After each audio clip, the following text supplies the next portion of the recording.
Hello, loves, and welcome back to the Psychic Stages, your podcast for all things psychic development, spirituality, and Reiki.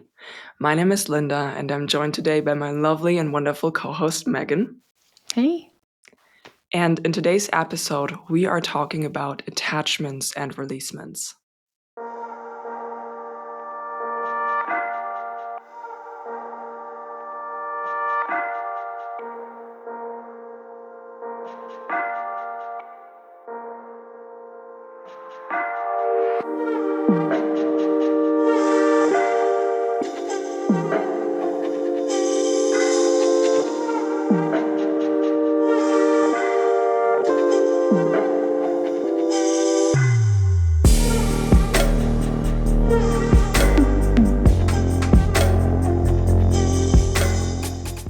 In today's episode, we are talking about attachments and releasements.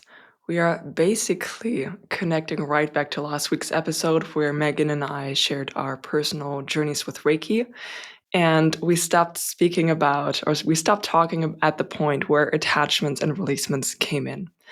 It's something that we have been working on and developing for a while. And in today's episode, we are going to talk about what an attachment even is, why do they form, what a releasement is, and we will talk about what constitutes a releasement session later on.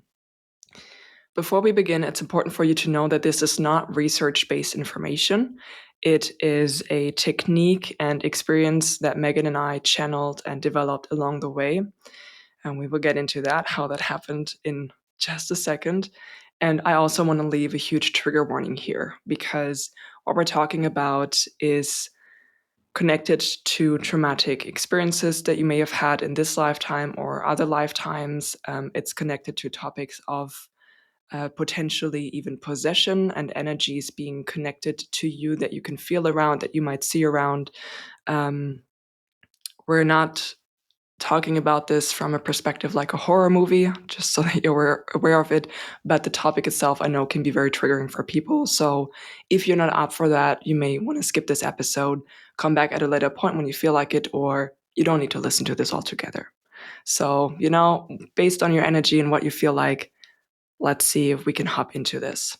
What is an energy attachment? Simply speaking, it is an energetic bond that you have to something or someone else that is embedded somewhere in your body, be it your physical body, your emotional body, your mental body, your spiritual body, embedded somewhere in your energy field. You can think of it like a plant that has roots and it's rooted down in your energy body that has some kind of effect on you, whether positive or negative. There are also some positive attachments that we can have. In this episode, we're focusing on the ones that are not beneficial for you. So they would be the kinds of attachments that you may have that are negatively influencing your overall state of health, whether that shows up on your mental body, on your emotional body, your physical body, your spiritual body, can influence everything. Why do attachments form is a topic that Megan and I will dive deeper into in upcoming episodes because it's very individualized. Why an attachment is there in the first place, there are hundreds of different answers for that. We will give throughout the episode a couple of examples, or maybe it might be next episode where we will talk about one specific attachment that we had and how it influenced us, how we healed that. I think it's important that we revisit that topic to give you a broader overview rather than, a practical overview, I should say, giving you a more practical overview. Oftentimes, what I can say is oftentimes attachments form to let you know about a place where you've been. Let's say a specific moment in your soul history, whether that's from this lifetime or other lifetimes, that is unfinished or has some kind of unfinished business. Something that wants to be addressed, something that is open for you to heal and integrate. And it's almost like having this giant cork board with like all of these different pins, all of these different, almost like a diary, like all of the different moments from your soul history that are unfinished and open for you to discover, open for you to close the little cycle out with a pretty bow on top. And it can be a scary topic to talk about and to discuss, particularly, or like depending on how you are experiencing that right now. So let's dive into that. Megan, how did we come to learn this? We said in the very beginning when this was all cooking up. So as we're recording, we're at the end of 2024 in December. And it's kind of a nice moment to record this episode because our friendship really was solidified at the very beginning of this year. Like in January, we really started forming a friendship. And at the same time, we started having incredible synchronicities surrounding the topic of initially spirits. So just the idea of, I wouldn't even say entities, just the idea of spirits beyond humans and our relationship to them. We both had a lot of questions about it, but the topic was kind of resurfacing for both you and me over and over again. And these synchronicities between what was coming up for you was bizarre. You'd bring something up, and then I would have just like a couple of days earlier had listened to a podcast that like answered a question that you had. And so I'd send you, oh, listen to this podcast. That explains exactly this. It was like we were finishing each other's sentences, not literally, but our punctuation of our journeys was actually being added by the other counterpart. So Linda, you and I created a whole story of what we're trying to explain today about attachments and releasements. It wasn't like my journey could have stood on its own 2 feet alone. I had gaps in my story and you filled those gaps and vice versa. It was really a beautiful, I often use the word dance to describe the way that we humans move in the world. You and I did this incredible choreographed dance, which was really led by Reiki. So everything, this journey as we were experiencing it, Reiki kind of pulled us along. The Reiki sessions that you were doing at the time and the Reiki sessions that I was doing at the time, they were showing us elements of what we needed to understand, first and foremost about attachments, about things coming in and embedding themselves or linking to our energy fields. And beyond just Reiki, our teams, like your guides and my guides, showing us pieces of information. I like to use the example of like a breadcrumb trail. It was kind of like we were in a school. We were on this fast track, like psychic school together. And we were just following the breadcrumbs. And sometimes the breadcrumbs I needed were coming in for you. You'd share something and I'd realize that's my breadcrumb. Yeah, I didn't anticipate that we would do this work at all. And I knew my work was going to shift. I felt it coming. And I started getting some messages surrounding spirits, more specifically like people who have died and hadn't crossed over yet. That was where this started for me. And I found some articles connected to people using Reiki for that, or I think it was like a video that came up of someone who did this kind of work and also did Reiki. And I sent it to Megan thinking, this is for you because of what you've been telling me. And I was like, nah, I'm staying way out of this one. And then the experiences started to come in, and basically she sent it right back to me and was like, nope, that one was not for me right now. That's for you. Because I was hesitant to go into that direction. We both were. I think part of us being able to get so far deep into these waters was because in the beginning, I could believe that this was more about you and you could believe that this was more about me. And we were like holding hands. And I thought maybe I was like wading into the water with you, like helping get you acclimated to this work. Because synchronicity, I had been super preoccupied with what I called earthbound spirits. So spirits, that are still remaining here on Earth and haven't crossed over. I had been really diving into the psychic world of earthbound spirits and had a lot of information that I could pass along to you, and thought, oh, well, that's probably one of the reasons why I was learning all of this. And by the time we were both, up to our shoulders in this water, we kind of looked at each other and were like, oh, there's something bigger happening here. We're not Yeah. supposed to just learn about earthbound spirits and how this worked. And it broke wide open. And we were in school. You'd have a Reiki session. You'd figure, more out about what we were doing. You'd have an experience that was new information. You'd pass it along to me. I'd have a Reiki session. I could integrate that into what I was doing. And, thank The you, other way around. technology. We're not in the same time, same place, but with technology, we were in the same time, same place. For many, many months, we were in touch, many times, in a day. And the really funny thing was, if we dipped out for a day, it didn't happen often, but if we weren't in touch for like a day, we'd get back in touch. And it turned out both of us were experiencing the exact same new things. It's like, Yeah. the same thing happened to me. Yeah. To maybe add to that, what Megan and I have channeled, and I say channeled because, like Megan said, it was Reiki-led, like a Reiki-led fast-tracked psychic school to how to use Reiki for releasements and attachments, and how all of this is connected to our overall state of health on all the different levels, is that we learned and we developed a methodology. Like, we have a step-by-step process for the different kinds of attachments that exist or that can show up.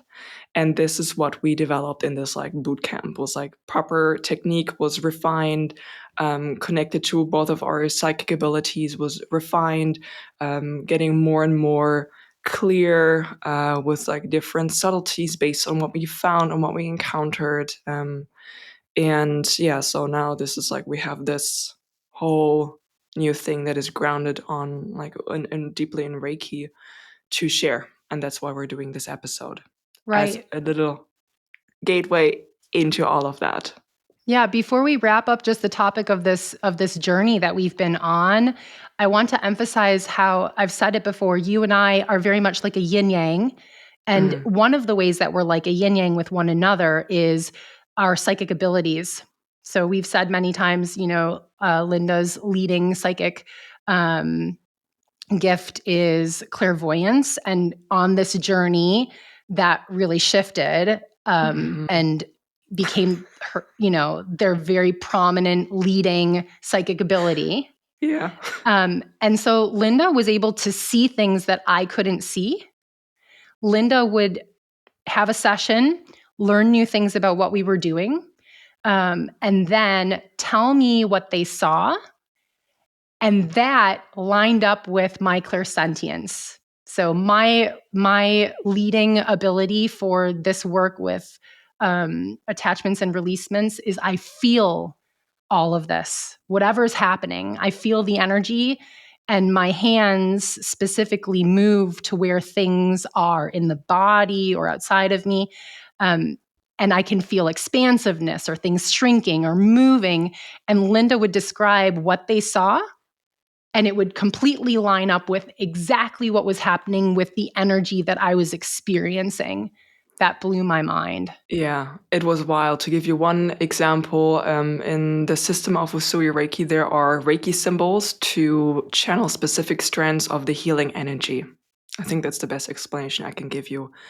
And I would see that I needed to draw a specific combination of symbols in a very specific way, where it was like also from a spatial point, like which points of the body do I needed to draw something, what kind of shape was created. And I see why I needed to do that, or I saw why I needed to do that. And that's what I shared with Megan. And then Megan was like, oh my God, I went to the same places and I drew the same symbols and I did the same combination and I had no idea why. Now I know what happened. It was So that's the wild. level of synchronicity that we're that we're talking about. My fingers would be Wild. doing things, And then Linda would describe symbols that they were drawing. And I thought, oh my gosh, that's what my fingers are doing. Because Yeah. I was in many cases being taught, I could feel my guides leading me. So I also had a lot, Linda, you can speak to your own experience. Early on, I had, water wings on. Like I was not a full swimmer. It was like I had my water wings on and I was able to stay in the water. And my water wings, my guides were there supporting me. And I know other light beings were there supporting me. I had a lot of assistance. And then there was a moment for me where it was very clear water wings were off. And my guides even told me, it was like they were standing in the background and they just point at me like, it's you now. We're not going to show you everything and do. Sometimes they'd step in and do some things for me. And so my experience moving forward to where I am now is that I was eased into this. And my guides really assisted me in the beginning. How was it for you, Linda? There was, of course, a lot of insistence. I am clairvoyant, like I said, so I see, but I'm also heavily clairaudient. So most of the time I will hear my guides. And when I did releasement sessions, sometimes when I found something, and I remember I found one entity that tried to mask themselves, like try to put on a front, so to speak. And I found the object there, but it looked kind of odd, and I hadn't encountered that before. And I was like, "Do I leave that there?" And I remember them saying, "No, anytime you find something, you need to like take it out." And basically teaching me along the way as well, like this, where if I had a question, they were there. Most of the time, it was intuitive work. I felt like I needed to do something a specific way. Sometimes they would say, like, "Okay, good job, like you did that right." I've also did some mistakes in these sessions, of course, in the beginning, because that's how you learn. And then after something happened, like getting some information or some feedback for what exactly happened and how to do that. I remember with the containment in the beginning that I needed to learn the proper way to contain things. And yeah, then they just basically get more and more quiet. And I started to have a process of like, these are the steps. This is how I do this kind of work. And it was a very organic process. And then they Yeah. pushed me into learning. And they Yeah. At pushed me some into point we learning would the Reiki think, master. sorry, say that again. I said, and then they pushed me into learning the Reiki master. I had like one big releasement session. And when I was done, they basically looked at me and said, "Fine, like you finished the boot camp. Like, will you learn how to teach this stuff now?" And I said, "Yeah, okay." Yeah. My guides know they Like the can't be students that showed up upfront as with me. well. Yeah, the students showed up to learn that as well. And then I had Right. that on top, and I was like, okay, maybe I guess so. Right. No, I walked into Reiki thinking I'm never going to use this with other people, but it could benefit me and maybe my family. Mm, I was, led to believe one thing because I just can't take all the information at once. So I didn't even know I was going to teach until I was finished with my Reiki master. And I thought, oh, yeah, I can tell that I'm supposed to do this. yeah, and that's why it And, needed. oh, go ahead. That's why it needed to come in before we did the Reiki master as well, or like in between, because Yeah. that's the kind of Reiki master that we are, like the kind of Reiki masters that we are. This is what we can contribute. This is what we can teach. Right. We want to share a lot of what we're talking about here on this episode because we're going to be, cultivating this and preparing it in order to teach and share with others. And we're really Yeah. excited about that. We feel very called to do this. More on that later. More on that later. Absolutely. Yeah. Okay, Megan, maybe let's talk about the different kinds of attachments that can be there that we have found so far. Like all of this terminology that we use as well is subject to change, as this grows and develops and gets more and more refined. Maybe let's start talking about the different kinds of attachments that we found. Okay, we're going to start by talking about attachments that are from an external origin. So things outside of our own energy bodies attaching to us. And the first thing that we'll discuss is probably something that many people are familiar with. If you're not, that's cool. We're going to jump into what we are calling entities. And it's one of the reasons why. I lost the marker. You could have continued to speak. I would have edited that out, but now that you stopped talking, we're leaving that in. I'm We're sorry. I leaving thought it I at muted my mic. no, I thought I muted my mic and poured no. myself a tea, and I didn't mute my mic. I think it's a So nice opportunity for anyone to feel like maybe they want to go get themselves a cup of tea.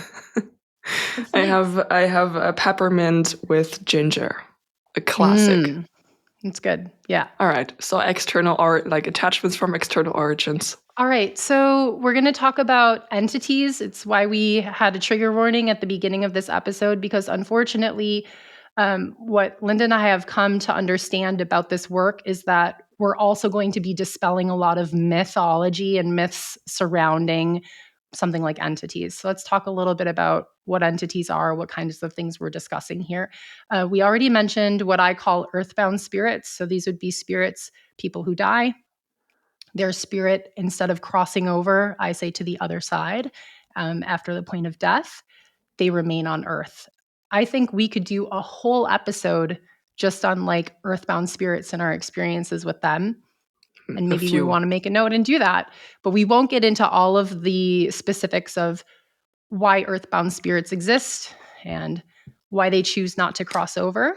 But Linda and I really gained a greater perspective on earthbounds. And I feel very strongly, and I know Linda does too, this work that we're doing is in love and with great compassion. So when we work to assist earthbound spirits, I do have goosebumps all over right now. When we assist earthbound spirits with crossing over, this is it's an honor, and there's great respect to this work, and a very big commitment to ethics. And I think moving forward, discussing what we're going to discuss, I want to make that point, not just with earthbound spirits, but other entities that we've encountered and really had the great privilege to work with and understand more about, so we can share more information for everyone out there to maybe feel less afraid and more empowered when it comes to this topic. Yeah, we're going to get into something that Linda has a lot more experience with, and I'll let you take it away. You can unveil the next entity. Well, we're talking about extraterrestrials. What else? We're talking about having attachments of extraterrestrials, both being alive and both also I found attachments of extraterrestrials that hadn't crossed over, that had died and hadn't crossed over either. So both different kinds. They can be there for many different reasons. Sometimes have encountered some that you had. When I say you, I'm thinking about also the sessions that I gave. So it's a universal kind of you. So not necessarily like you listening right now. I've had extraterrestrial attachments and found them in people where they had specific kind of soul history together, where one part of that history wasn't fully finished, and they decided to latch onto their energies, to incarnate together into other lifetimes, to continue the kind of energetic relationship.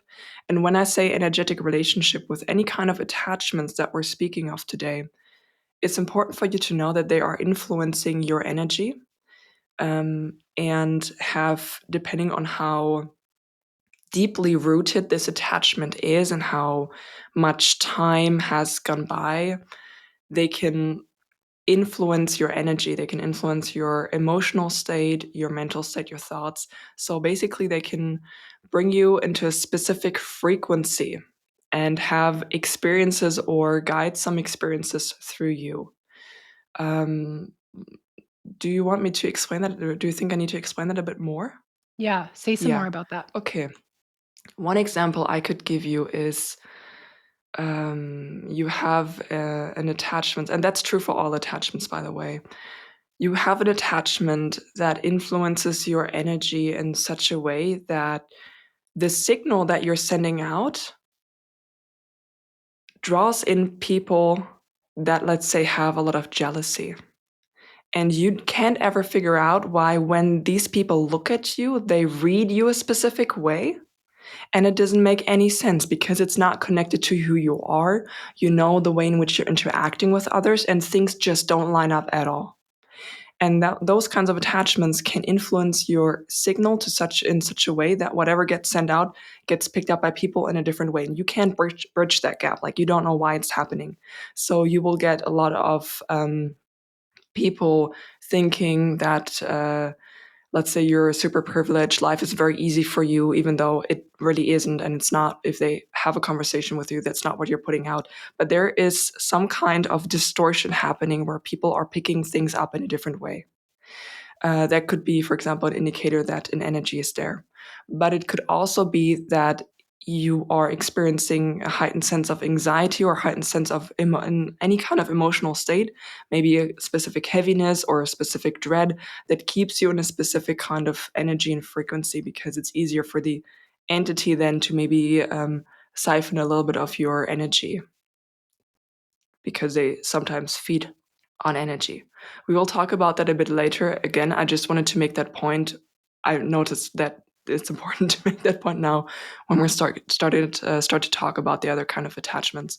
So with extraterrestrials, it could be that you had a specific lifetime together with them, and one part of your soul contract wasn't fully finished, or things went awry, didn't work out the way that they were supposed to, and they decided to attach themselves to you for to revisit that kind of topic at a later point.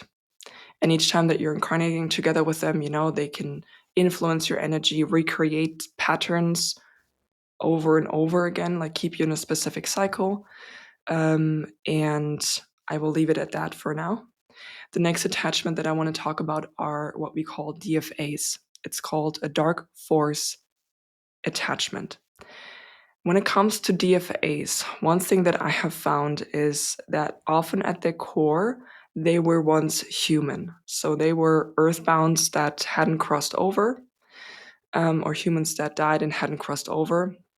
And what you need to know is, when humans or entities die and don't cross over, they don't emotionally mature past the point of their death. So they don't emotionally grow up. Whichever kind of emotional state that they were in when they died will be only amplified from that point forward. So if it was someone who experienced a lot of anger or a lot of fear in their lifetime, or also surrounding the moments of their death, and that's who they are, maybe it was not a nice person, didn't treat others very well, that kind of energy carries over. And when these entities, these DFAs or these earthbounds, I'm going to say, wander around Earth, sometimes they will go and reminisce in these places that remind them of the energy that they were in when they were alive. So they would go into places where anger and conflict is heightened. They would go to the places where fear is heightened. And sometimes, because of these kind of places or these kind of environments, they might attach themselves to you as a person, or they might attach themselves to the space, to the home, to items, different kinds. We will talk about that a bit later as well.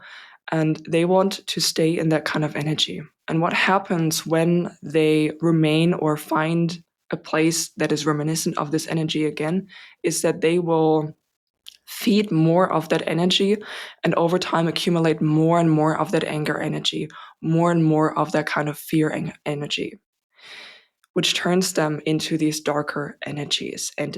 Oftentimes, they don't even consciously remember that they were once human. They are so consumed by that kind of emotional state that this is all that they know. And then, of course, they wreak all different kinds of havoc, either in ourselves, in our homes. Um, I am inclined to also say that quite a few of the entities that people would describe as demons, I would classify as a DFA, because of that emotional state. And based on the cleansing that I've done with entities like that, that's always what I found at the core. I always was able to find the initial trauma that started the entire chain over centuries. Yeah, so I think that would be it, where I leave it for the DFAs. Do you think I need to add more, or you think that's good? I think that's good. Okay. Then let's talk about attachments that are of other kinds of origin. That's not a specific entity, but other things of an external origin. Okay, there are two other things we wanted to add in terms of attachments we can have, like Linda said, that are not entities, but they do come from outside of us. One of these is energy cords. And it's possible that people listening or watching were familiar with energy cords, but in a completely different context. There are lots of meditations available, which are called cord cutting meditations. And we humans have energetic cords, let's just say with our loved ones. Okay, so imagine that we have a family and we have relationships with our family and we have ways that we interact and are connected with our family and we can cord with these people who we love. Now, some of these energetic cords can be really beneficial, and some of these cords can also be a little bit maladapted and not benefit us, but kind of come from maybe a place of fear of abandonment, for example, and wanting to really be strongly connected with someone because we're afraid they're going to leave us. So there are energy cords in that sense. The energy cords that we're talking about here in this context are different. So, for example, let's say a DFA, a dark forest attachment that is attached to us. I have found energy cords that this dark force attachment, because it's been attached for such a long time, has embedded also an energetic cord inside of my own energy body. And I've needed to work to release that cord. And a cord could, for example, and I really want to emphasize this, the examples that Linda and I are giving, it's like an infinite possible number of reasons why we could have an energetic cord. So this is just one example. And if someone else has an energetic cord, it could be for a completely different reason or a completely different function.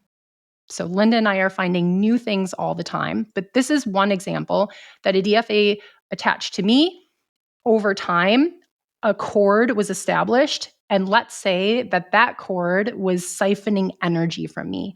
Maybe that DFA really thrived on anxiety and maybe ramped up my anxiety. And there was an energetic cord that actually could pull that energy from me more efficiently than just being attached to me on its own, and was removing some of my energy through that cord. So that's one example. And there are all different types of energetic cords that Linda and I have found, but some of them are from external sources. So that's the first thing we wanted to add. And the second thing we wanted to add outside of just entities are devices. Linda, do you want to share about devices? Of course. I think that was we were laughing here because I remember when this first came up, there was a podcast episode. I'm going to write that down to put it down. I think it was from Mark Beal and Katish Habersfield, who are doing spirit releasement in a very, very different technique, very different way. But I think they had a podcast episode where they talked about ET tracking devices, from the soul journey, the soul history, other places. And I remember listening to that while I was cycling and thinking, yeah, nah, I don't think so. And mind you, I said that already being involved in doing this work. Okay, I just didn't want to. And then, sure enough, I encountered them. So, long story short, you can have also different kinds of tracking devices from extraterrestrials, and they can also be there for a multitude of different reasons. They can be there for a more benevolent reasons. For example, I had one from my original soul collective because to them coming down to earth is a scary experience. There are a lot of energies in general, like a lot of souls who are staying away from earth because even though this is such a good place to learn and discover yourself and work through karma, etc., it is also a very difficult planet to come to, a very dense kind of energy. It's one of the only planets where you go through the veil of forgetfulness, where you don't remember anything about your previous soul history. So you really have the entire clean slate to work through any kind of karma, any kind of soul contracts by, let's say, revisiting a topic and then being on all different sides of that kind of conflict. You know, you can be in the position of the perpetuator, you can be in the position of the victim, you can be in the position of the bystander without needing to do work to forget who you were and that you once experienced that yourself. So that's why it's like a very popular place to come, but it's a scary place to come to. And they had a little tracking device in the bottom of my left foot. Left it there basically just to be able to check in on me every now and then and make sure that I'm okay, like they didn't do anything. And when I asked them to take it out, they also dissolved it. It's also important for you to know that these kinds of devices and the technological ability that they have, it's not like you would get a CT scan and they would find necessarily the object. These things are embedded in your energy body and they're embedded on such a high technological level that they themselves are made up of energy. So when I asked my soul family to remove that device because I'm clairaudient, if they want to talk to me, we can find more efficient ways to have a conversation. There's no need to embed anything in there because this is my body and I have full authority over it, and I'm not okay with any of that. Um, they removed it, and it felt, and I saw a visual with that. It felt like a cylinder shape, almost like a little tic tac, but a bit bigger. You know, like about I would say like 3 centimeters. Yeah, about 3 centimeters. Like a tic tac kind of cylinder shape, made entirely of light. And when it was dissolving. Um, how can I explain that? It's kind of like when you see a fire and then you see the little flickers of the flame, like at the very top, and it was dissolving like that, like just dissolving more and more. And it felt like a tingling sensation. And yeah, like I said, I felt it and I saw it. That was how it dissolved. And you can, of course, have these kind of devices from any kind of other lifetime, maybe a mother from another lifetime who wants to make sure that you're okay.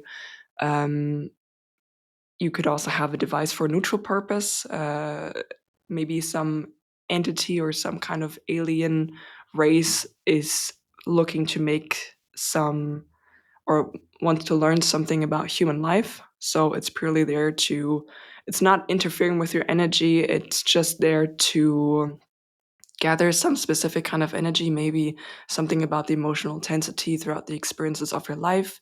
That's one that I found, for example, but could be lots of other things. But it's generally speaking, it's not interfering, it's there. Um, yeah. And then you can also have some kind of devices that have a more malicious intent, that are there for a more malicious intent. Maybe someone has some karma with you, or you have some karma with them, some kind of, maybe they tracked, okay, that's the example that wants to come through, fine. Maybe they tracked your soul from a previous conflict, and they're tracking your soul through the different incarnations that you have to mm, try and get back to you somehow. I mean, that's a very crass example, but also can be like lots of different variations of that. But I will say I found quite a few devices, and I've only found that particular kind of device twice. So that says something. And all of these devices, it's important for you to know that they're not, if you, let me rephrase that, if you don't want them to be there, they are not allowed to be there. Any kind of these extraterrestrial attachments or devices are interfering with the universal law of non interference, where Earth is its own thing and they're not allowed to directly interfere with your energy. Just because I say they're not allowed to doesn't mean that they never are, but that's why, you know, you can firmly stand on that. You have full authority over your body, over your energy. If you don't want it there, they need to take it out. So that's important for you to know. And we talked now a little bit about the attachments of an external origin, but there are also attachments that you can have that come from an internal origin. Now, what do I mean? I'm talking about, for example, specific thought forms, specific thought patterns, limiting beliefs, emotional wounding, and overall, oftentimes these are kinds of energetic imprints that come from another lifetime where you had a very specific traumatic experience and you decided to put a pin in it. You decided to develop some kind of disruption or some kind of object. This often looks like objects to me, like an object that's somewhere hidden in your energy field that is not allowing the energy to flow freely and causing some problems now. I have already, throughout the last few episodes of this podcast, given a few examples, but because this is an overview, let me revisit some of them for you. If we are talking about an emotional wounding, those often look like swords to me. And I shared in the past life episodes, I think it was the past life episodes, I shared the story of an experience or a past life memory that I had when I was present on Earth during the time of the witch hunt, and I was a practicing healer, and I knew they were gonna accuse me of being a witch, and so I tried to make a run for it. But they tracked me down with dogs, and they found me. My family found me, and the way that they ended my life was by stabbing me with a dagger through the throat. So I had a crippling fear of being seen, like for a very long time, particularly for doing this kind of work. I mean, I started with the tarot readings. That's already where it started to come up in waves, and it was coming up with an intensity that didn't make any sense with the life experiences that I've had in this lifetime. I didn't have an easy life, but the fear of being seen in that regard just was so blown out of proportion, felt like a tsunami wave when maybe it should have been like, I don't know, 2 feet high or something. You know what I mean? Like, that's the kind of difference in emotional experience that I had. And when I did the releasements session, or when I started learning about the releasements, that topic came up again. And what I found was a sword. Like, I found the dagger still in here. I could see it as like an energetic dagger going through the throat. And the throat chakra, it's often connected to chakras, is connected to self expression, authenticity, communication, showing up as who you really are. And I was still bleeding from the throat chakra as well, like the knife went through, and I was like leaking energy from the throat, from the back, because of the knife. Just to give you one example, and I have quite a few examples when it comes to these kind of energetic wounds in the body with from like different kinds of origin. Also had some from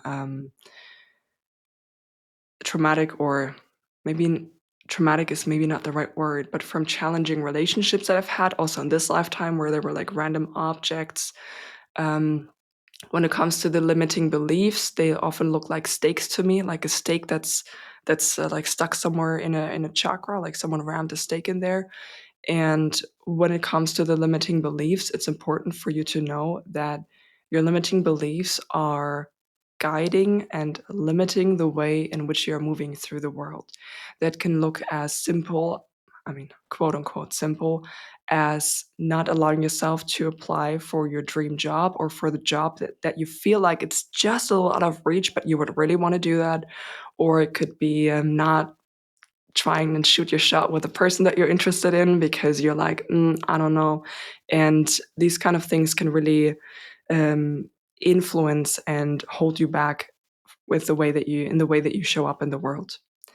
That can be an attachment from another lifetime, from other experiences that you've had, where maybe you did shoot your shot and things went horribly wrong. So you wanted to make a mental note that, oh my God, never ever again in my life or in my lifetimes am I going to shoot my shot. Or never ever, or like having just a very deep wounding of not being good enough, connected also to one or more memories.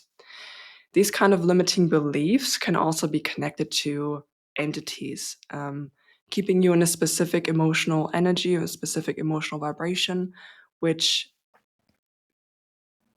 when we are moving through the world and we're looking at the experiences that we're having, each of us wears a little glass, or like has glasses on with a specific colored lens.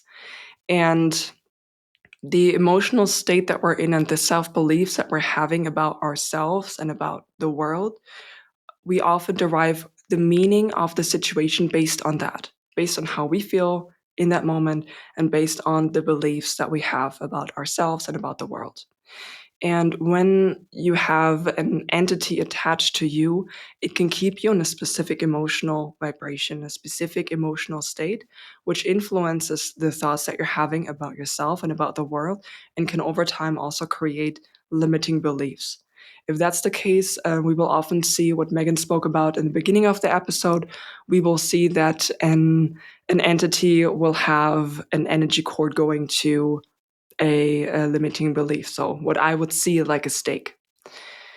Then there are, of course, energetic imprinting from other lives that show up in other ways. Megan, do you want to take that? Yeah, this is something that I brought a lot of this into my life as Megan.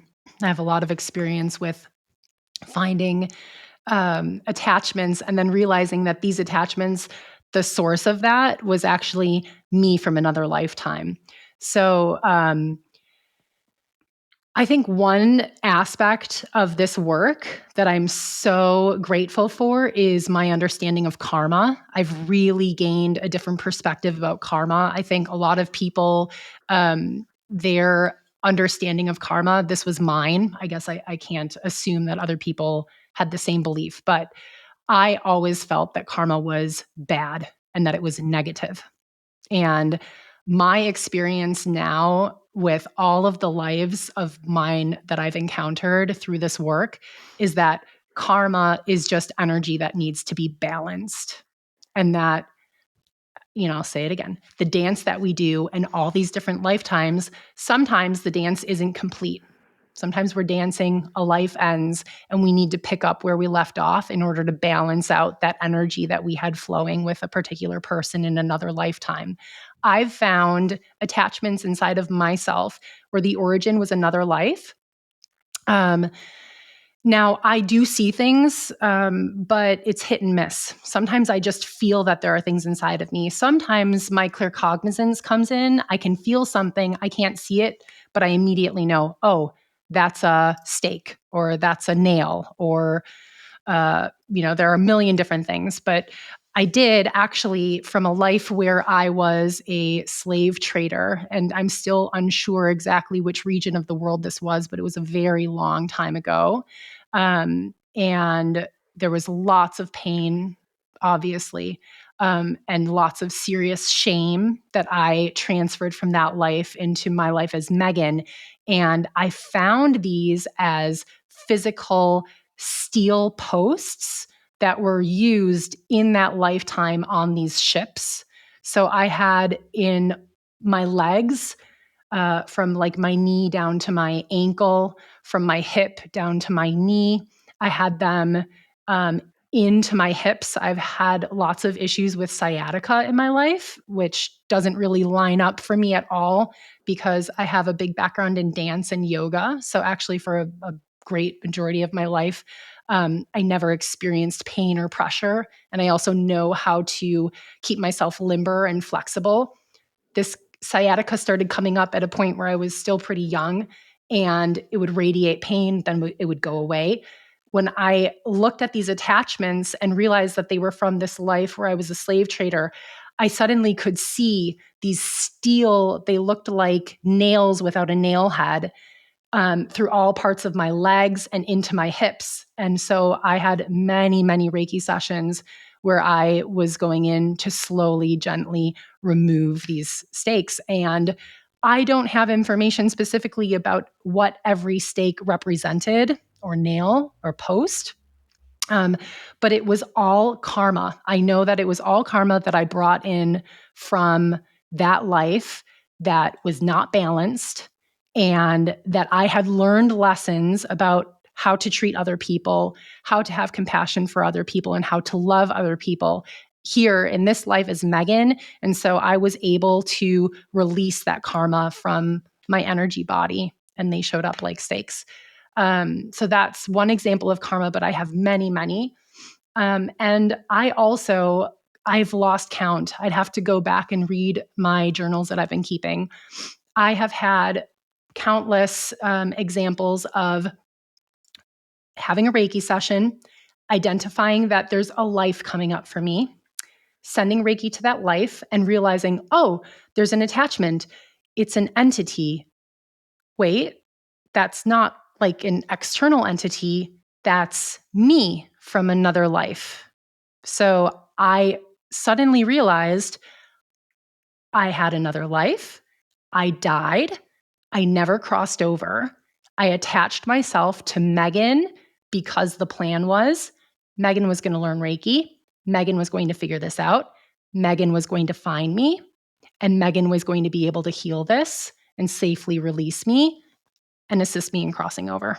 And that's happened, I'm going to say 5 times, and possibly more than that. It's a powerful experience. That's all I can say. It's really powerful to witness something like this. And every time I cross, I think you can hear I'm getting really emotional. Yeah. Every time I cross myself over, so another life of mine, it's done in a different way. Like, it's not always a point of light that someone goes through. I've had rainbow bridges that I walk over. I've had ships from my life as a slave trader. The ship that inevitably I died on, that was sunken to the ocean floor, was raised up in light and sailed over to cross over. Yeah, just really remarkable experiences where it tells me every time when you walk in with a completely open mind. And that would be my recommendation to anyone listening, and starting to put together some puzzle pieces of their own and asking themselves questions about whether or not this kind of work might be interesting to them. Keep an open mind. Many, many times, the experiences that Linda and I have, we just could never have in a million years imagined what comes up for us. And so don't believe that just because one of the stories we share is our story, your story could be something completely different, unique, and magical. And that's a really beautiful part of this work. I think that's everything that I want to say about karma and spirits from another life. Did you want to add anything? No. Okay. All right. And we're going to move there. So this is all of the energy attachments that we wanted to share related to internal origins, things coming from within ourselves. We're going to finish that off, and we're going to move into attachments. And these attachments are to places, so spaces and places. Linda mentioned earlier, earthbound spirits very often like to find places where they can go that emit the type of energy frequency that matches their emotional state at their point of death, or families or roommates configurations where the dynamic emits the kind of energy frequency that is familiar to them, or maybe that they could influence to result in the kind of energy frequency that they're interested in finding. We have, both Linda and I, had experiences of finding earthbound spirits in our own spaces that we live in, which were attached to the places that we live in. And we learned then how to safely and gently and lovingly help release these spirits that are attached to places. But it doesn't have to be a home or an apartment. It could also be a place, like a cemetery. I did have an encounter where I could perceive that there was a spirit in a cemetery. I know Linda has a cemetery story as well. I just have to say that I have heard this phrase so many times, I've lost count, that after you die, why would you want to hang out at a cemetery? That it is a myth that there are spirits hanging out at cemeteries, but that hasn't been my experience. I have perceived on many occasions that there are spirits hanging out in places that are not private homes, and a cemetery has been one of them. And I do know that there are other places where spirits hang out, and I've done clearings and releasements in many different places. I've done clearing and releasements from schools, for example, from a hospital and a cemetery. Hospital's a big one. Yeah. But I think anything you can imagine, really, these are opportunities for spirits to be linked to a place, again, very often, either because the place itself has meaning and they don't want to leave it, or because they're attracted to, this energy resonance. And they, in my experience, especially because they become attached to these places, they really want to do everything they can to influence a place to have the kind of energy that they're looking for. And so that kind of ramps up activity. Linda, do you want to share your cemetery story? Sure. Well, I mean, it was the first time I did a mass releasement. And, I was doing something in my home, not thinking of anything. And that, like when the mind is kind of in this blank state, is a good opportunity for messages to come through. And I just felt drawn and I knew I needed to go to the cemetery, to the local cemetery. And like anyone would, I ignored the shit out of that because, like, come on. I was like, nah, no thanks. I feel it. No thanks. I'm good. A couple of weeks go by. I think maybe 2 or 3 weeks go by where I ignored that. Every now and then it would pop into my mind and I would be like, nah, thanks. I'm not. I'm good. I'm good. I'm really, really good. Thank you. And I went for a cycle session one Sunday afternoon. It was like, I think it was like late summer or early summer. It was starting to get a bit cold, or maybe it was starting to get a bit warm. I don't remember right now. Um, and I cycled around the field, slowly started to come towards the village again. And again, as soon as I entered the village, I felt the pull of like, okay, you need to go to the cemetery now. And of course, I said, fuck off. And I cycled home and I wanted to lock my bike and I felt the pull again. And I was like, you know what? Fine. Fine. Like, you wore me down, fine. I hopped back on my bike. I went to the cemetery, and I took my bike inside with me. I found a quiet corner and I sat down and I did a mass releasement. There, I opened like an energy portal, like with Reiki as well. Opened a portal for entities or for spirits to cross over. There was even a line in front of me for some that needed individual healing. So there was like a mass portal going on. There were spirits of light coming out of the portal to assist other Earthbounds to enter. And then there were some, like I said, like lined up in a line in front of me, stepping in front of me one by one, receiving individual healing and also talking to me. And one thing that I noticed is that a lot of them were afraid. They were afraid that others would be mad at them if they crossed over, or maybe they did something in this lifetime and they're like, oh my God, I can never look my mother in the face again. And she'll be so disappointed in me and I can't go. And just being here out of fear. And I had a lot of these conversations, reassuring them, giving them healing, and them calling in the loved ones of theirs, seeing them come in, seeing the interaction that they had, and then seeing all of them leave together through the portal again. Um, that was a trip. I'm gonna leave it at that. That was a trip, but that was a cemetery story that I had. Of course, that's also where I learned that I hadn't done my own protection well enough because I took a hitchhiker home with me. I took one of the earthbound spirits attached themselves to me. It was like very early on in doing this work, attached themselves to me, and I felt this sadness while I was cycling home. I felt a Mm. sadness that I knew wasn't mine, and I knew, okay, I picked someone up, got home, did the releasement here at home, then for myself, and then it was fine. That was my my cemetery story, and much like there are attachments to places, there can also be attachments to items. I say that right now as I have one item that has an energy attached to it, and I've known that one for a few months, and I haven't done anything about it because it's so normal for me now. I will do it. Okay, I will do it. It's not a harmful energy that's connected to it. I can tell you that much already, and that's I think why I was a bit more chill about it, and it wasn't time to do it. But often it can be to heirlooms, it could be to jewelry, it could be to other pieces of furniture. If you are someone who's into ghost stories, you might have heard a story or two of people buying beautiful antique furniture secondhand somewhere, picking it up, and then noticing lots of stuff going on in their homes that coincided with the moment that they brought that in and the moment that they put that item in front of their house or outside of their house. The activity stops again. That's the kind of thing that we're talking about here. But again, it can be to other items as well. But most notably, what I found was furniture and jewelry. Yeah.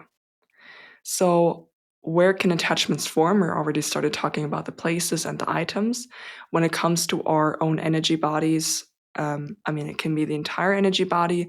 Most notably, they tend to latch onto our chakras. That's like I'm going to say, a popular space to latch onto, because the energy centers or our chakras or our energy centers where we take in energy from the universe, it gets funneled into our own energy body, mixes matches, and then we send some of the energy out again. So that's already some kind of like exchange happening there. So that's a popular spot, but it can be anywhere else in our energy bodies as well. I've um, can tell you maybe one story of someone who had an attachment at their hand, and it was coming from a lifetime where there was a fire going on, like it was like a community building, and there was a fire going on with the beams falling down. And when I'm giving Reiki sessions, I will often see these scenes like playing out as I'm sharing that with you now. There was like a beam falling down, and they were able to run out. But as they were running out, there was like one beam crashing down right next to them. The person that was right next to them got, like instantly died from the beam, didn't know that they didn't realize that they had died, tried to grab the hand as they ran out, and realized afterwards, oh, they're not in their body anymore, but now they're attached because they grabbed the hand. Linda, Okay, I so it think that can was be. me. Was I'm that that person. yours? Mhm. That was you. Yeah. All right, because I don't remember who that was anymore, Yeah, but I yeah, knew it but it was was a. me. But I knew it was a good story to share. Like, Yeah, I remember it was a that safe was story my to share. attachment. Mhm. Okay, that was you. All right. Yeah. So, because I don't like to share client stories in general, like that's not okay. But No, all right. anonymity is really important. Yeah. Yeah, All but that right. was mine. Okay. So that Mhm. was Megan. Yeah. So that's one example that I can give you. Like random parts of the body. Sometimes the body part does have a meaning, but sometimes it really doesn't. It can also be connected to our auric fields. I've found some that are rooted more in the auric field. I've also found some that was quite interesting. It was like several attachments going on. One in the auric field that was kind of opening up the auric field to let more attachments in of a specific energy, and keeping the auric field, the outer layer, the protective layer, at a specific vibration to weaken the overall energetic state, for more entities to come and to feed on.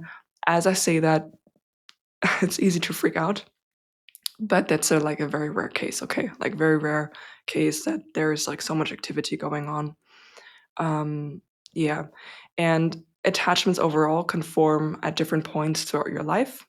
You can also bring them in from other lifetimes as you're incarnating together with them, which can also make them quite difficult to know. Sometimes it's difficult to know when you have them, when they've been there for a long time. If, let's say, they came in your earlier life, you're so used to that energy being there, you're so used to that kind of influence that it feels normal to you.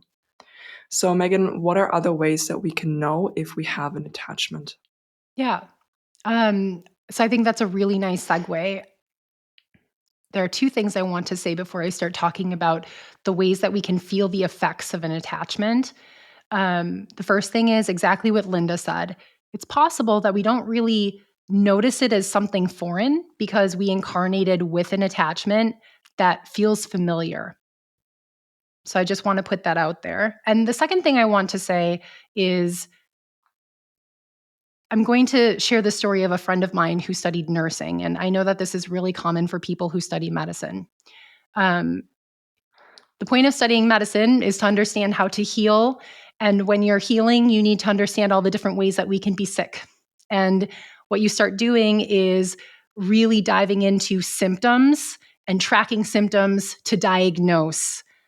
We're going to be talking about something that might feel a little bit like symptoms of an attachment. And it's very easy for people who are focusing on these kinds of things to start feeling like maybe they have the same illness, So my friend who studied nursing would have to say to me on a regular basis, I don't have this, I don't have epilepsy, or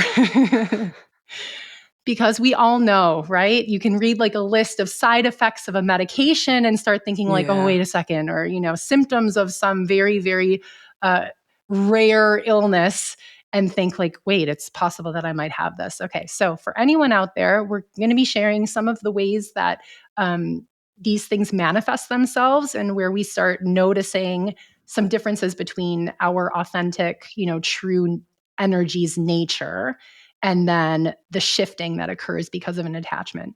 Just because you experience these things doesn't mean that that's what it is. So we're just looking at this from a purely curious perspective, where Linda and I asked ourselves, wow, in hindsight, after releasing an attachment from myself, I understand that that anxiety wasn't my anxiety. So we kind of compiled a list of ways that we can feel the impact of an attachment.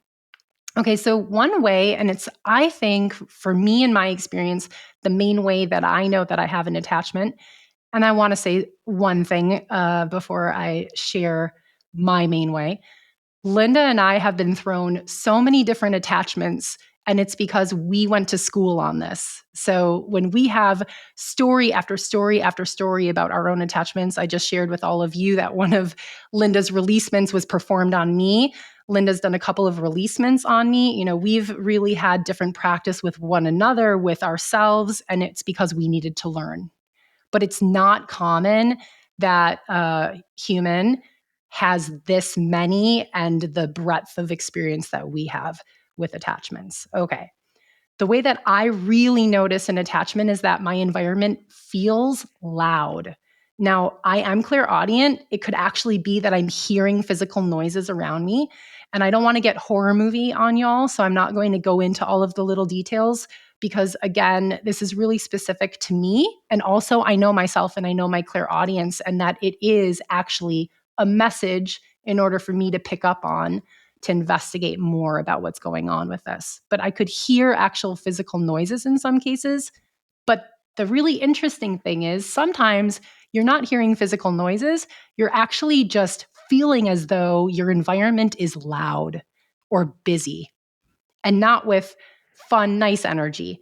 Something that's distracting you, preventing you from focusing, preventing you from being able to sit down and meditate. There could be any number of things, but over a period of time, you might suddenly feel like, why can't I relax? Why can't I feel calm? Why can't I follow one train of thought from beginning to end easily? That for me is a main experience I've had. You could also feel physical pressure or pain. Again, I wouldn't use this as a diagnostic tool, but I could say that the stakes that I found in my body, when I was removing them, I had less sciatica than I did before. So, like the sciatic nerve pain that I was experiencing was alleviated by removing the posts or nails that I had inside of my energy body. And that's wild to me. Um, I very often, I'm clairsentient, so I feel a lot of the energy, and I can feel like a tight chest or shortness of breath if I have an attachment kind of in my upper chest area, maybe even in my shoulders or arms. Sometimes, like, I've left Linda messages early on when I had lots of attachments that I was practicing releasing. And, like, out of the blue, even though I was walking every day, all day, all the time, suddenly I would just be really short of breath. And it turned out later that night, I had an attachment, and the minute it was gone, it felt like cotton was being pulled out of my lungs or out of my chest.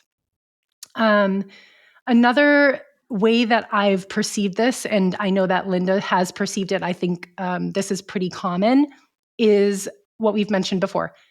This experience of really dense, low vibrational emotion that is not our own. This could be anxiety, it could be fear, jealousy, anger, anything where you feel suddenly very triggered. Like Linda mentioned with one of their own stories, it's like, but this doesn't make sense. This doesn't add up. Like, it doesn't seem to resonate with who I am, my experience on Earth as Megan, that, you know, this is way off the charts and I don't have anything happening with me that translates into that kind of anger. And if it's an attachment that's newer, it comes on pretty suddenly. That's also very wild. Linda and I both have this experience, and I'm sure a lot of other people do too. And we definitely want to do an episode about Dreamtime because Yeah. a lot happens in our Dreamtime, people. Please watch that episode with us. We have a lot to share about what comes to us in dreams. We have shared this before. Sometimes when we're falling asleep or right before we're waking up, we go to these liminal spaces and we can actually see ourselves in our bedrooms and we're watching our actual bodies sleeping, or we're aware of the fact that we're in the bedroom sleeping, but we can perceive what's happening there. And sometimes I've had attachments where right before I wake up and am really properly awake, I bounce from a dream into this liminal space and I actually perceive an entity in the room with me. It could be something like thick black smoke. I've actually perceived an ET hanging out in like the corner of a window in my room. And then I wake up and I'm like, what the fuck was that? Sometimes I wake up and can feel that whatever that energy was attaching itself to me. Sometimes I wake up and I just have a knowing through my claircognizance, oh, that is attached to me already, and I need to perform a releasement. And I know Linda has had experiences like this too. Oh, way too many. During I our say way fast too. track, I go ahead. say, yeah, I say way too many because these kind of dreams, when I see myself sleeping and I'm lying in bed, wearing exactly what I'm wearing, sleeping in exactly the position that I'm sleeping in, waking up only to realize and like seeing some creepy stuff right next to me or like whatever, and waking up and realizing, oh no, I actually saw myself. I'm actually wearing this. I'm actually lying exactly the way that I saw, and the energy, I can still feel it's there. Least favorite of all time. No, Least it's favorite of all creepy. time. It's Yeah, super creepy. it's super creepy. I have a suspicion, and we won't know until we do this work more. I have a suspicion that this type of realization of an attachment is very unique to people who are learning how to perform releasements and really Yeah. become familiar with entities, and also start really getting comfortable with it in a way where you don't feel scared anymore. So there was a point where things like this would happen to me during Dreamtime. I'd wake up, realize I had an attachment, perform the releasement, and then in the morning, I would send Linda a message, describe everything that happened, and then at the end of the message, I would say, I can't believe I'm talking to you like this is a totally normal thing, because actually it's super creepy. But the more we experienced it, the more we Yeah. realized we could do this. The more we realized that all of these things, even these dreams, they're just indicators. They're just markers, like Linda said. They're just like a pin in the cork board saying, hey, take note of this and you can do something about it. So I actually began to feel so empowered with the work that we were doing that this didn't feel scary. It felt like, hey, Megan, heads up, take a look at this. And then we could go in and actually do something about it. And I really suspect, and Linda, you can share how you feel about this. I really suspect like these Dreamtime experiences, which again sounds like something out of a horror movie. And Megan, even 3 years ago, listening to this podcast episode, would be like, what? Oh my God, that's terrifying. But current Megan feels differently about it. And I don't think that this is going to be a common experience for a lot of people and how they realize that they have attachments. Because I do really suspect that our guides, I call them our team, like our teams that work with they know us and they know our scare factor and they know, kind of the best way to give us information without totally freaking us out. Every once in a while, we do get something really freaky. But overall, I think we get what we can handle. Or if we're not listening, then they have to come in, guns blazing, like, okay, you're not figuring it out. So we're going to give you something really strong and powerful to get your attention. Yeah. Do you want to say anything about that? About not being afraid?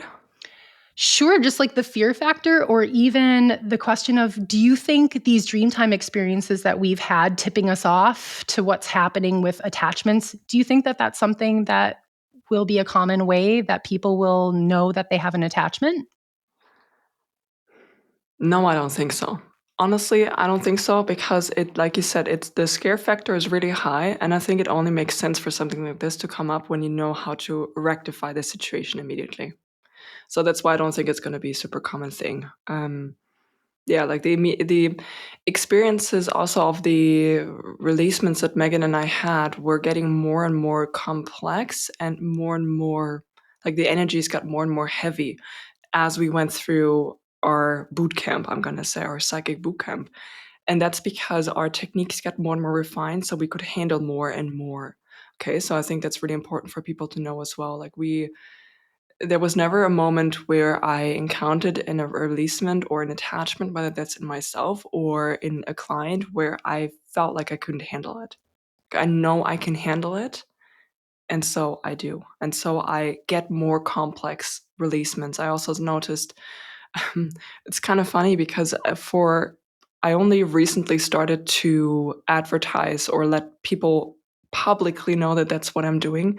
But there was a moment involved where I decided and had a talk with the universe basically where I said, okay, I see this is the direction that you're taking me in, and I'm willing to do this work publicly. Like I'm willing to do these kind of attachment releasements for others.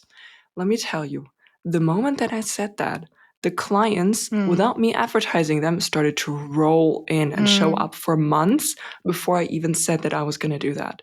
And the clients and the attachments, um, the cases got more and more complex and more involved according to my abilities more and more. Which is not to say that every single one that comes has a super complex case. Just in general, I noticed that it was going, like the development of that was going alongside me as I developed more and more. So I think that's important for you to know as well that neither one of us started out with having dreams like that when we couldn't handle what we found. I think that's important to know. But I yeah. wanted to add one more thing. How do we know if we have an attachment? One thing that I noticed, particularly with clients when they come in for a releasement session, is that um, there is a shared experience of having thoughts where they know they're not coming from them, or thoughts that don't feel like their own thoughts, or sometimes emotions that don't feel like their own emotions. And also during releasement sessions, sometimes I've had experiences where clients are laying on the table and I do my scanning work and I find the entity where my client will have a thought of, oh my God, they found me. And in that moment, my client knows that that was not their own thought and maybe even starting to cry a bit because they were sad that they were found, you know? So there is a spectrum with all of these. Like the pain can be really intense, it can be mild, it can come, it can go. Um, it depends. Yeah. And then, of course, another aspect that we could share is that your sensory perception might feel a bit muddled, you know, because of the influence of the attachment and the energy of the attachment that you feel like you can't fully tune into that anymore. Megan, do you have anything more to share about that? No, I did want to share from my own experience because this happened several times to me where I had an attachment. Um, this attachment was related to another life of mine. There was a lot more work other than just releasing the attachment. It was like the attachment itself was the point of entry for me to start doing work with this other life. And when I did work with many other lives, I realized, oh, this explains why my entire life long I had the desire to behave in a certain way, which never seemed to align with how I felt my authentic Megan self was. So, for example, when I was really young, I remember in our neighborhood having a big group of kids and being with younger kids that were really upset about something and looking at them and having no emotion about them being upset. And my thought was, I was quite young, I was maybe 10. I did not feel any emotion or compassion or concern about them being emotionally upset. And I immediately was like, why don't I feel upset about that? That does not resonate with me, Megan, at all. And then throughout my life, I would have the same kind of experience where sometimes I would really feel like emotionally detached from a person. And that's not how I am as Megan. So when I would find a life and work on that life and send healing to that life and understand the story of a life, it would turn out that one of the lives I was healing was a life where I had been very emotionally detached to the point where it was like I had no compassion for people who were really suffering or in deep grief.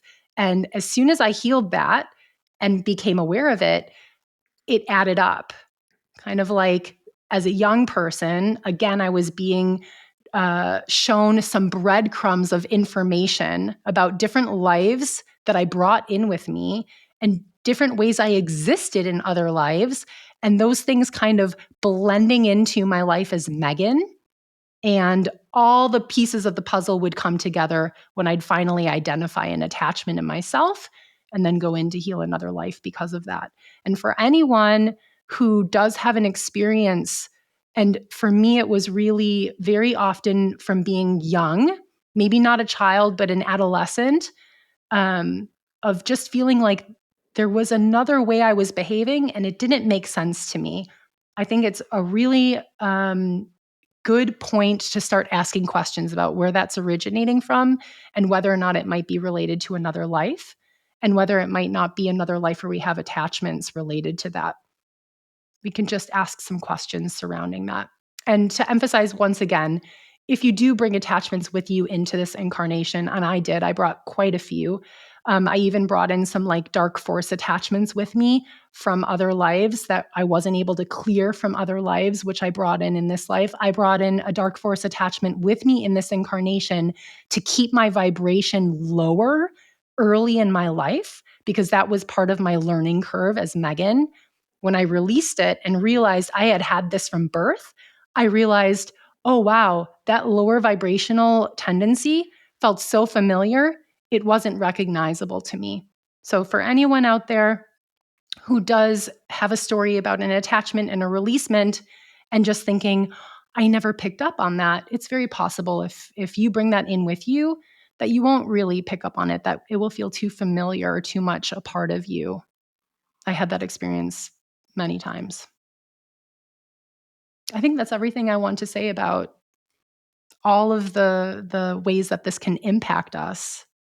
So, Yeah. how do we find them, Linda? So, How do we find attachments? how do we find them? Well, Megan and I already shared that it's very closely connected to our psychic abilities, right? We would typically, and it works differently for each of us. I see a lot, Megan feels a lot. So even the way that in which we conduct our sessions look differently, even though we have the same or a very similar methodology of um, cleansing or healing, I should say. It just looks in a different way. So for me, I'm connecting to the Reiki energy. I'm an Usui Reiki master, so that's the energy that I connect to. And then because I'm visual, I'm able to visually scan the energy body of myself, of a client, of an item, or even of a home. If I have, for the home, I need the Grundriss. Oh, the layout. Thank you. I need the layout. I need the layout. And then when I have like each room, I can go through each room and scan. And if there is something there that doesn't belong, I will find it. It's important for you to know that this works because we are working with Usui Reiki. And Usui Reiki is the practice of holding, of returning an energy body or an object, or yeah, I would say like an energy body, whether that's a physical body, like your human body, whether that's a pet, whether that's the environment of a home, whether that's an item, doesn't matter. Um, Reiki works to reharmonize and rebalance any kind of energy body and return it to a state of wholeness. Because that is what Reiki does. It allows us to find the areas within the energy body that have some sort of disruption, where the energy isn't flowing freely anymore and whatever's going on there. So that's how we find these kinds of attachments. And again, our psychic abilities are individual and unique, and the way that they work is unique, but we are both finding the places where the disruptions are. And then with our other psychic abilities, we can identify what that is and know what to do, like intuitively know what to do. Like I said in the beginning of the episode, we developed a methodology of like different steps to take. With Usui Reiki, we also learned a few more symbols in addition to all of the symbols that are taught in the Usui Reiki system to assist with a releasement. To make it very brief, when we are doing a releasement after we scan and we found it, we will then contain whatever we find, pull it out similar to a weed that you would pull out of a garden bed, like with roots and all, to make it nice and clean. We would receive, or we would give healing to the entity, to the kind of attachment, to cleanse it for what's coming next. Then we would cross that over so it's no longer present on the earth life. And then the area of the client or whatever's going on in the energy body, that would receive a very specific kind of healing so that it's sealed and the healing will continue after this session. And then that's the end of the releasement session. Sometimes we will gather more information along the way when it comes to a client and, let's say, the aftercare, specific aftercare that the client needs or can do themselves, and it's individual to whatever we find. Maybe a topic arises that they, like Megan said, sometimes an attachment is a bit of a gateway. It lets you know, draws your attention in, and then okay, there's some more healing works to be done surrounding a topic. And sometimes, we will get the information connected to what's going on, what's the topic, how can you navigate that, how can you move deeper into that, into like overall healing.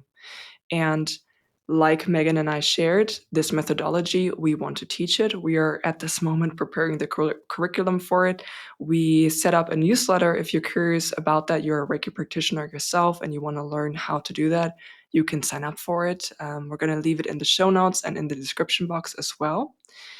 Or perhaps you listened to this episode and found that maybe it confirmed a sinking suspicion that you had, that perhaps you yourself are dealing with an attachment. If you want to book a releasement session with either one of us, you will also find our information down below. And I think this is a good ending point for this episode today. This was just an overview. We will dive, like we said, deeper into that. In the next episode, we will start sharing some examples of attachments, where we had them, how we found them, what we did to heal them, and also, most importantly, what was our learning? Like, why did they come up now? How does this integrate into our life and into our bodies? So, with that said, thank you so much for spending your time with us and listening to us with an open mind and an open heart. We're sending you so much love, and we hope to see you soon again. Bye. Bye.